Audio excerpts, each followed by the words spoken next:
Terima kasih kepada Pak Gembala yang memberikan saya kesempatan untuk menyampaikan firman Tuhan.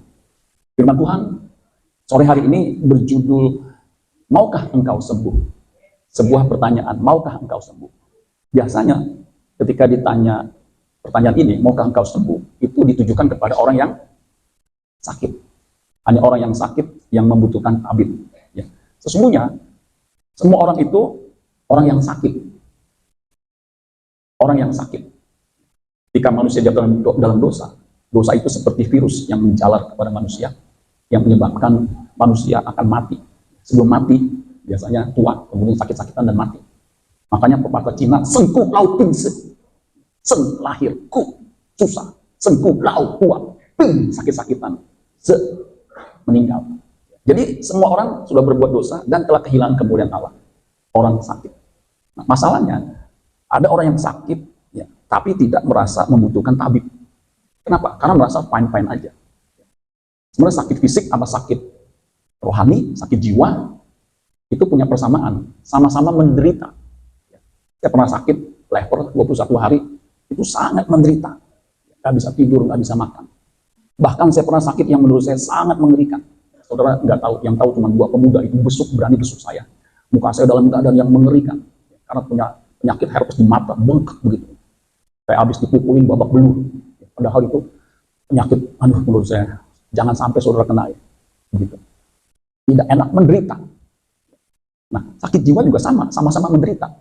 Persoalannya, kalau sakit fisik, menderita, kayak saya 21 hari, akhirnya sembuh juga. Saya pikir saya udah mati nih ya. Karena dengan kondisi saya seperti itu, saya prediksi ya, paling umur saya nggak sampai lama begitu ya. Tapi masih hidup juga saudara. Ya. Istri saya udah doain ya, jangan sampai saya janda ya. Saya berdoa suami saya sembuh saudara ya. Belum lama, November saya sakit lagi. Padahal saya menjaga kesehatan. Saya ini jaga makan. Saya nggak makan yang berlemak. Yang babi saya nggak makan, B2, B1, B3 saya nggak makan. Apalagi B12 atau B12 itu sabun. Saya nggak makan. Jarang. Kalau makan waktu kondangan aja. Itu juga ngumpet-ngumpet, takut istri saya ketahuan. Tahu kan istri saya ya. Tetap aja bisa sakit. Karena ada virus di mana-mana. Yang terakhir November, itu saya geletak itu. Sampai khotbah yang harusnya saya khotbahin hari Sabtu, khotbah. Dibatalin karena nggak bisa bangun. Ya. Menderita. Sama-sama menderita. Tapi paling 21 hari atau berapa hari sembuh, pulih lagi. Tetapi kalau sakit rohani, sakit jiwa, dia menderita. Kalau nggak disembuhkan, dia mati, masuk neraka. Di neraka itu bukannya sehari 2 hari, seminggu 2 minggu, sebulan 2 bulan, setahun 2 tahun, tetapi selama-lamanya. Itulah sebabnya Yesus, tabib di atas segala tabib, datang untuk menyembuhkan sakit jiwa kita, sakit rohani kita ini. Makanya kita membutuhkan tabib. Amin, saudara sekalian. Ya, makanya pertanyaan, maukah engkau sembuh? Jawab, saya mau Tuhan. Amin. Itu pertanyaan siapa, Pak? Pertanyaan Tuhan Yesus. Yohanes 5 ayat 6, itu Yesus bertanya kepada orang yang sakit 38 tahun, maukah engkau sembuh? Harusnya kan, mau.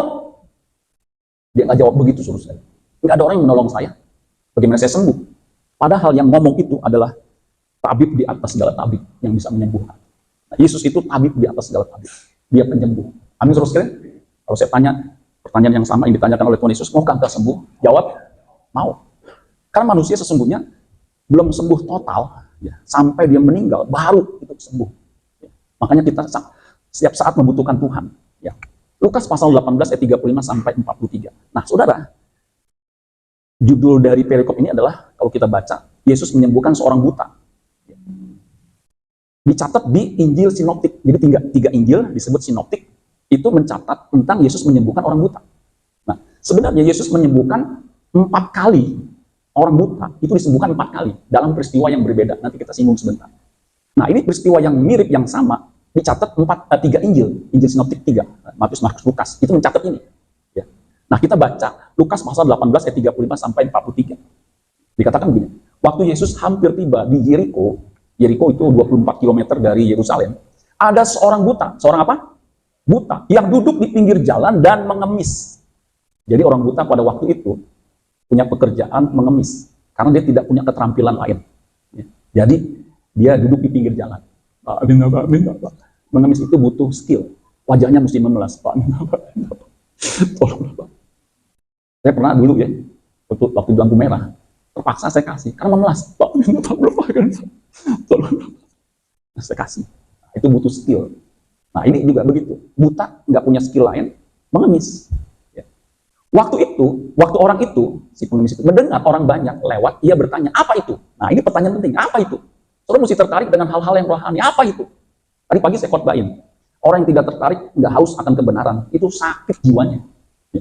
Orang yang mengalami penyakit, ya, itu akan menuju kepada kebinasaan. Jadi, dia nggak tertarik lagi dengan hal-hal yang rohani, nggak ada rasa haus dengan hal-hal yang rohani, dengan kebenaran, apalagi dengan Tuhan. Itu orang sakit. Ya. Nah, dia ini nggak, apa itu? Kata orang kepadanya, Yesus orang Nazaret lewat. Nah, kalau kita lihat cerita ini pucuk dicinta ulam tiba. Artinya, dia sangat membutuhkan tabib. Kemudian lewat tabib di situ, itu pucuk dicinta ulam tiba. Pas begitu, saudara. Lalu ia berseru, Yesus anak Daud, kasihanilah aku. Jadi orang buta ini ternyata, dia tahu itu. Yesus anak Daud. Anak Daud itu sebutan untuk Mesias.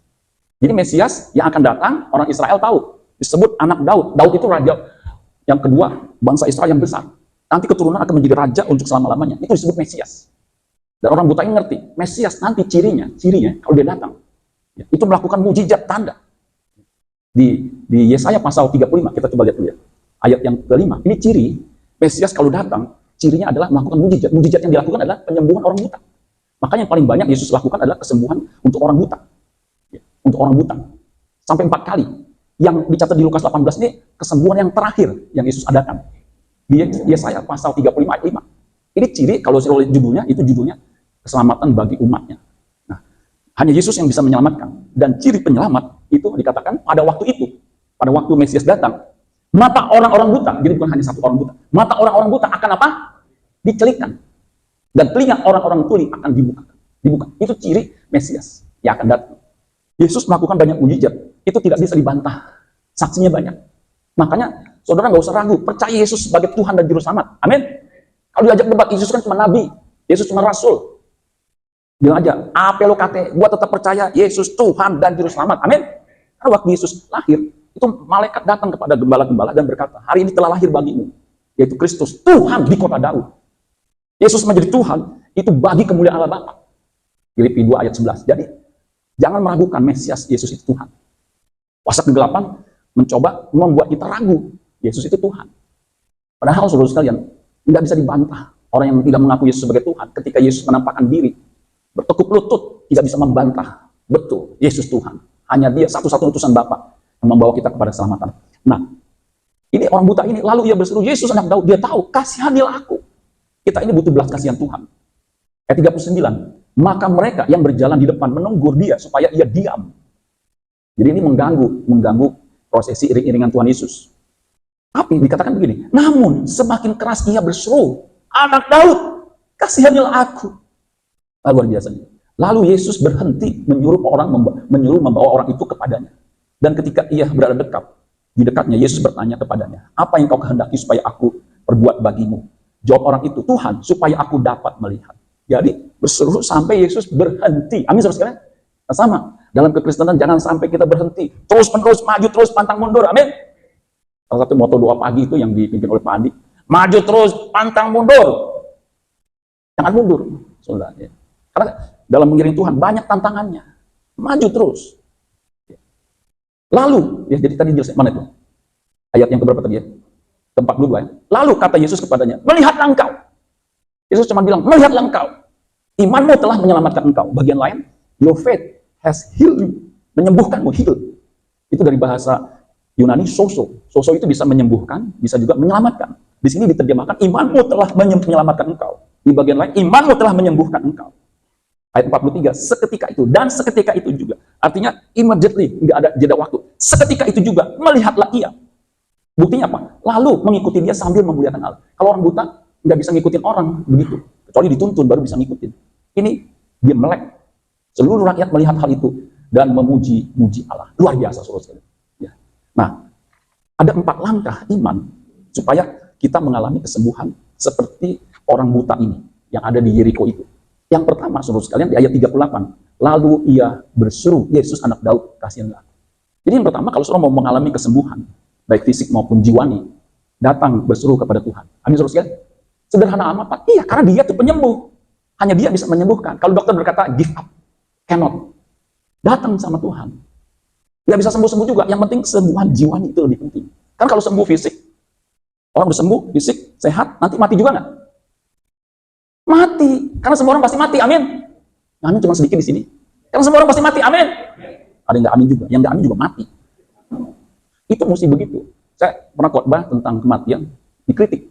Udah Pak, jangan khotbah tentang kematian. Orang masih hidup, saya nggak mau debat ya. Padahal, kematian itu realitas yang paling dekat dengan kita. Kita bisa mati kapan pun, betul. Ya Pak, yang mati itu yang di rumah sakit tuh, kalau udah sakit sampai batuk. Itu mati duluan. Belum tentu. Kan saat mati nggak mesti sakit. Ya, muda, sehat juga bisa mati. Nggak harus tua, saudara. Ya.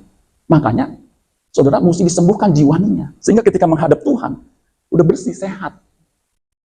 Di Markus pasal 10 ayat 47 itu, perikop yang sejajar, Injil Sinoptik juga Markus, ya, kisah yang sama, itu mengatakan begini, Markus 10 ayat 47, mungkin LCD bisa bantu.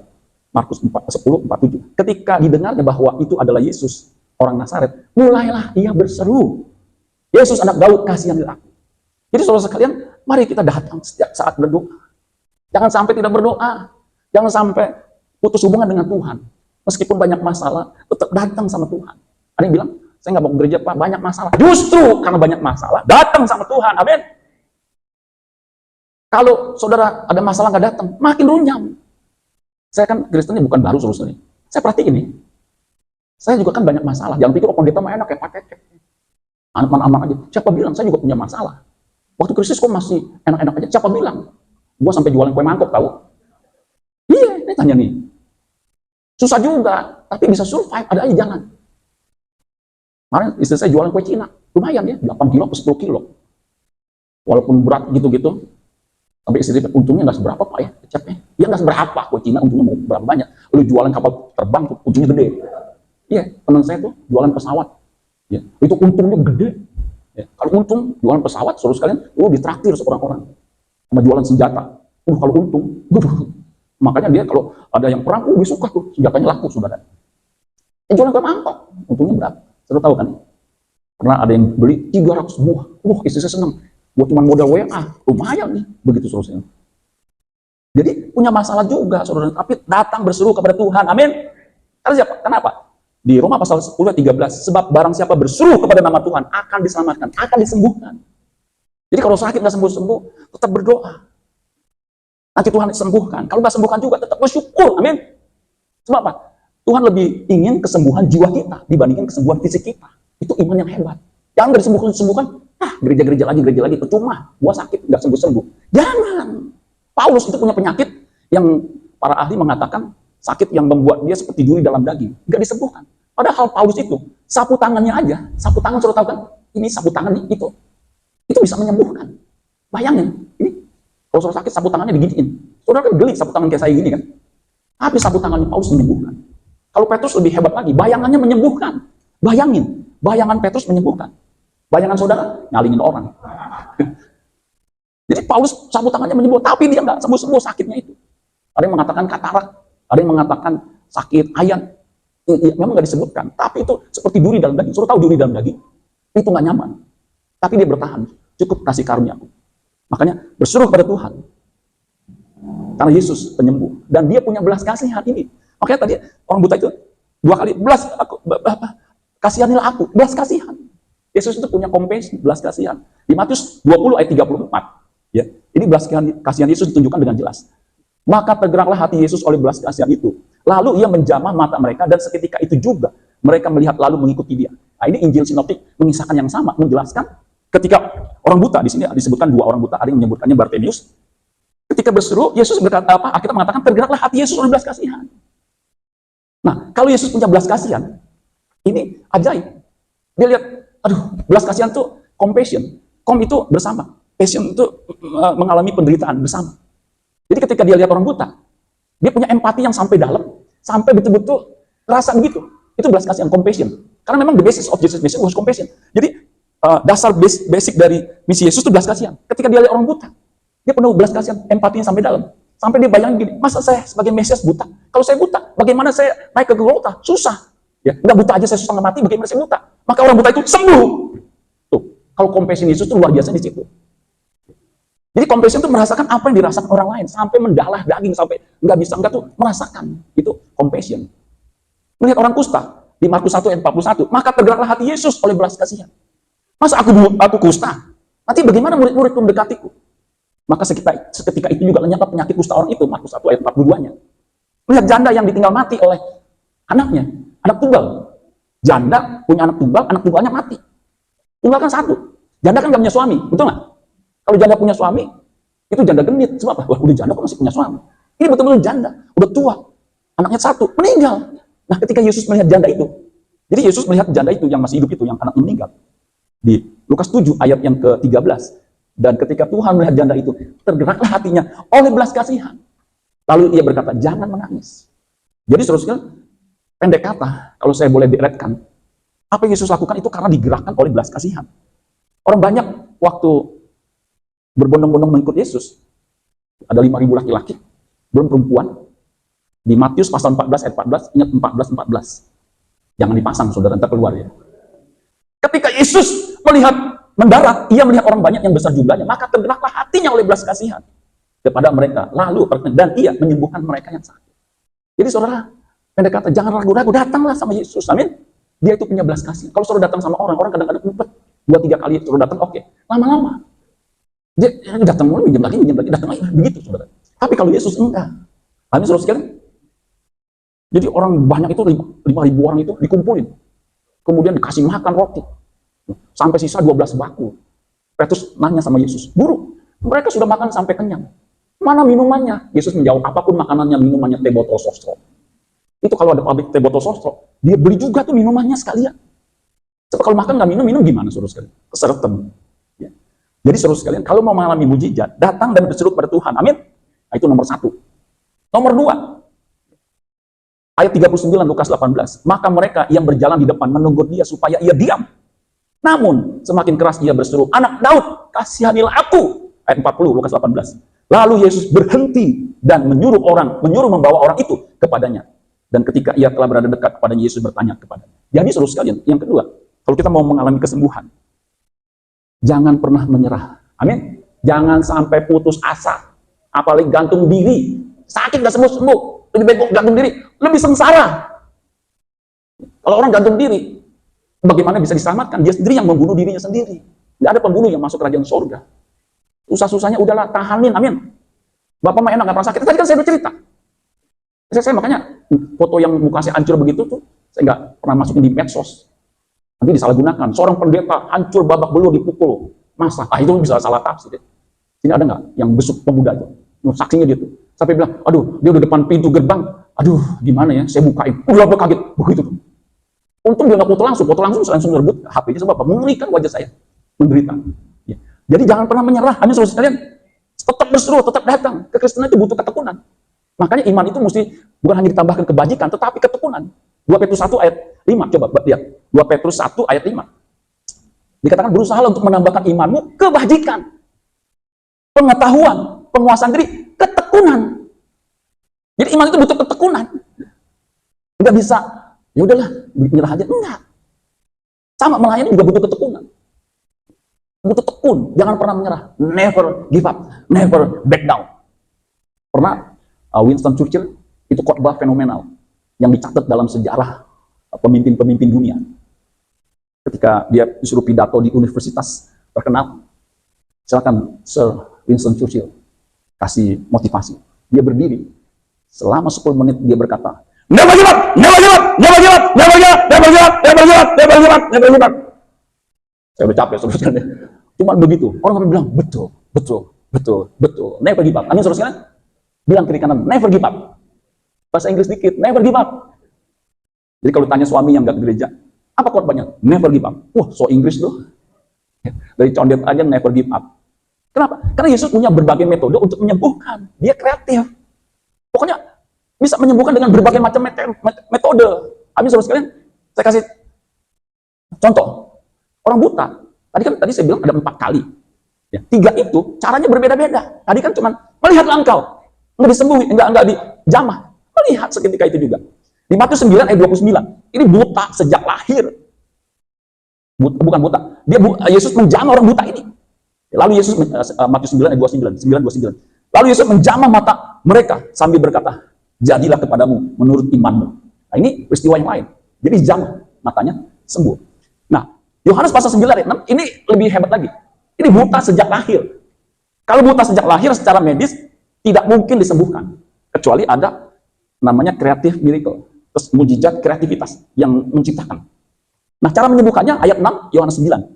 Setelah ia mengatakan semuanya itu, ia meludah ke tanah. Meludah kemana? Ke tanah. Waktu itu belum ada aspal. Dan mengaduk ludahnya itu dengan tanah. Kalau tanah diludahi sama cairan, kira-kira jadinya apa? Kental kayak salep, itu enggak? Udah gitu, diaduk kan? Ludahnya itu dengan tanah, lalu mengoleskannya, ludah yang tadi jadi kental itu, pada mata orang buta tadi. Orang buta tahu nggak? Yang namanya buta nggak tahu, betul nggak? Dan berkata kepadanya, jadi olesin. Saya nggak tahu tuh rasanya ludah dicampur tanah, kira-kira baunya bau apa ya? Pergilah, basuhlah dirimu dalam kolam Siloam. Siloam artinya yang diutus. Maka pergilah orang itu, dia membasuh dirinya, lalu kembali dengan mata yang sudah melek. Jadi salep. Yang terakhir, Markus 8 ayat 23. Ini lebih, saya kadang-kadang geli juga ya, jorok juga ya. Yesus memegang tangan orang buta itu. Markus 8 ayat 23. Jadi ada orang buta ini dibawa sama Yesus. Yesus memegang tangan orang buta itu dan membawa dia ke luar kampung. Jadi tadi di kampung dibawa keluar. Lalu ia meludahi mata orang itu. Tuh. Terlihat kan? Meludahi. Kalau tadi kan ke tanah. Cueh. Ya nggak begitu amat, Pak. Ya mau gimana? Supaya jatuh. Masa? Begitu. Kan buru-buru. Cueh. Ini mata lu mana? Dia dangak kan? Dangak. Tuh, saudara lihat. Meludahi mata orang itu. Dan meletakkan tangannya dan berkata, udah lihat belum? Dioles sedikit. Udah lihat belum? Belum. Cuma bau jengkol dikit nih. Enggak kali ya. Saya dramatis nih. Lihat orang kayak pohon. Ya udah, ludahin lagi. Tuh, 2 kali. Kemudian diucap-ucap gini. Udah lihat belum? Sembuh. Amin, saudara. Metodenya kreatif dalam menolong. Makanya saudara gak usah khawatir. Kue mangkok nggak laku, kue Cina nggak laku, arem-arem. Pokoknya kita jual apa aja. Saudara kan lumayan buat makan, saudara. Kreatif, amin saudara sekalian. Anak Tuhan tuh mesti kreatif. Apalagi kalau memimpin Kristen nih. Saya beruntungnya di KPB itu ada Pak Jaya tuh kreatif. Ngopi bareng Pak, jadi ada bonding. Saya bilang bener juga. Cuma murah, kopi modalnya saudara sekalian. Makanannya apa? Saya bilang paling enak sih gorengan, gitu saudara ya. Saya diam-diam makan gorengan 2, jangan bilang-bilang istri saya ya. Saya mau ambil lagi 3, ntar dia ngamuk, 1 aja gua nggak dikasih ya. Ini karena saya jarang makan gorengan. Waktu saya makan gorengan, wah ini enak amat nih. Selama ini tawar, saya ambil lagi diam-diam ya. Pas ketiga ada dia, gua diam-diam begini. Kreatif saudara sekalian, yang murah meriah tapi pokoknya halal. Amin saudara sekalian. Nah jadi saudara sekalian, banyak metode. Yang ketiga, Markus 10 ayat 50. Nah ini Markus 10 ayat 50 sama tadi. Cuma saya ingin menyoroti hanya di Markus 10 ayat 50. Itu dijelaskan dengan gamblang orang buta itu memakai jubah sehingga ditanggalkannya. Lalu ia menanggalkan jubahnya, orang buta ini. Kalau di sini namanya Bartimius. Lalu ia menanggalkan jubahnya, ia segera berdiri. Jadi dicopotin dulu jubahnya, kemudian berdiri, pergi mendapatkan Yesus. Nah, saudara mungkin kalau baca sekilas, kenapa ya jubahnya kok ditanggalkan? Nggak ada hubungannya kan orang buta sama kalau topi iyalah supaya bisa dilihat. Ini kok jubahnya? Ternyata selidik punya selidik.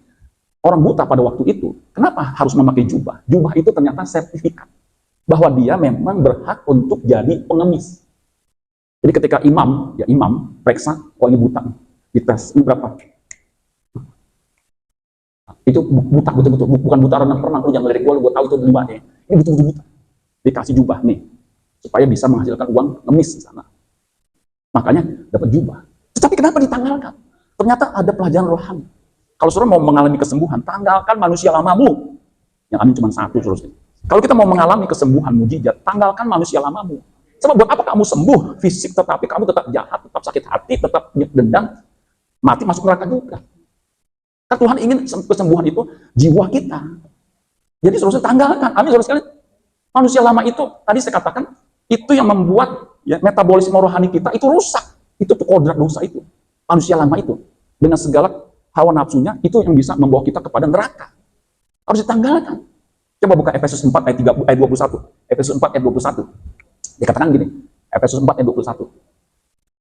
4:21 Efesus. Karena kamu telah mendengar tentang dia dan menerima pengajaran di dalam Dia menurut kebenaran yang nyata dalam Yesus, yaitu ayat 22, bahwa kamu berhubung dengan kehidupan kamu yang dahulu harus menanggalkan manusia lama.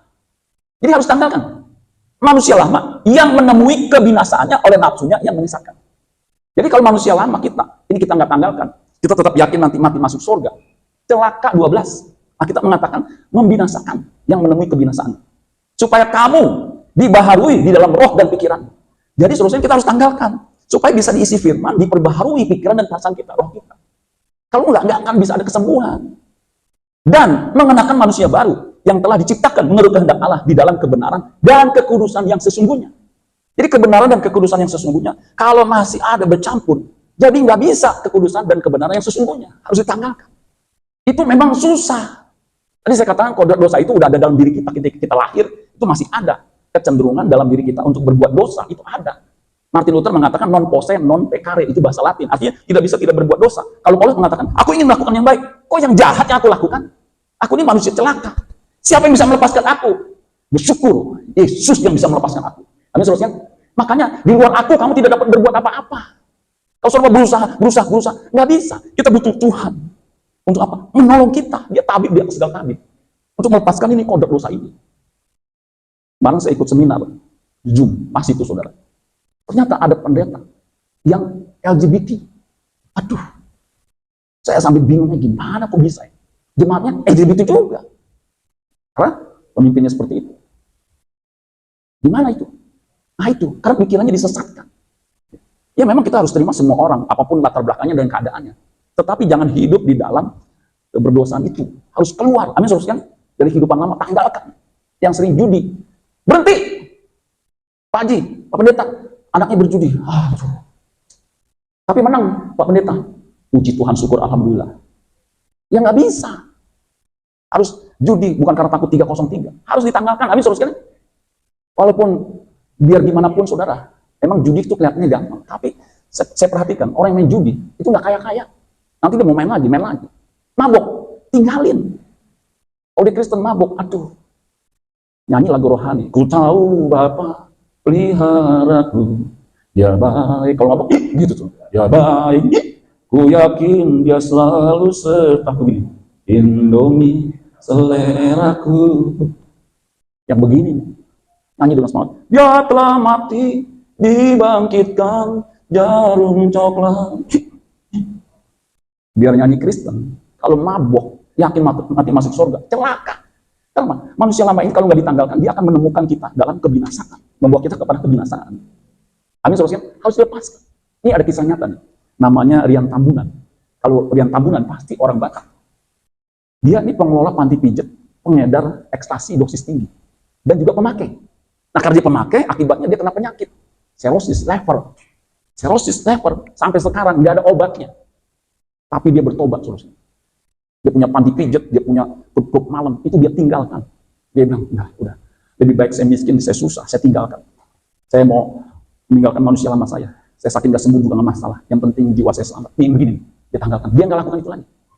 Ternyata cirrhosisnya sembuh, saudara. Kalau Tuhan sembuhkan, bisa. Yang penting tanggalkan dulu. Nggak sembuhkan pun gak masalah. Jiwanya selamat. Amin, saudara sekalian. Itu. Yang keempat, lain kali aja, saudara. Ayat yang terakhir, langsung aja ayat yang terakhir. Di 1 Petrus 2 ayat 24. Ini ayat yang terakhir. Pemusik bisa maju ke depan. 1 Petrus 2 ayat 24 sampai 25. Tadi saya katakan bahwa Tuhan lebih ingin menyembuhkan sakit jiwa kita, sakit hati kita, dendam kita, kemudian ketidakberesan dalam hidup kita. Itu Tuhan mau lebih ingin kesembuhan itu. Kalau sakit fisik, saudara sekalian, memang Tuhan juga ingin supaya kita efektif. Saya juga kan mau sehat, saudara. Tetapi, for your information, perlu saudara ketahui, Tuhan ingin menyembuhkan sakit jiwa kita. 1 Petrus 2 ayat 24, MNDG. Ia sendiri telah memikul dosa kita di dalam tubuhnya di kayu salib. Supaya kita yang telah mati terhadap dosa, hidup untuk kebenaran. Jadi, mati terhadap dosa, hidup untuk kebenaran. Ini jelas. Oleh bilu-bilunya kamu telah sembuh. Konteksnya, sakit akibat dosa, yaitu jiwa yang rusak, roh yang rusak, hubungan yang rusak dengan Tuhan, ingin disembuhkan. Oleh bilu-bilunya, artinya luka-luka dalam tubuhnya di kayu salib itu, kamu telah disembuhkan. kamu telah disembuhkan. Ayat 25. Sebab dahulu kamu sesat seperti domba, tetapi sekarang kamu telah kembali kepada gembala dan pemelihara jiwa. Jadi Tuhan menyembuhkan sakit rohani kita, jiwa kita ini, supaya kita bisa kembali. Seperti anak bungsu yang hilang itu rusak. Bayangin harta orang tuanya, itu dia jual habis. Kalau jual cepat harta warisan, itu pasti murah. Itu menyakitkan. Misal diwariskan rumah yang harganya 10M, dia jual 2M, dijual 2M. Rugi kan? Tapi dia, karena rusak, itu dia jual. Kemudian dia foya-foya. Orang yang hidup foya-foya, saudara sekalian, aduh, itu rusak jiwanya. Dihabiskan semuanya. Kemudian jadi gembel. Dia jadi penjaga babi. Bagi orang Israel, orang Yahudi, jaga babi itu hina dina. Orang hina dina begini, saudara sekalian.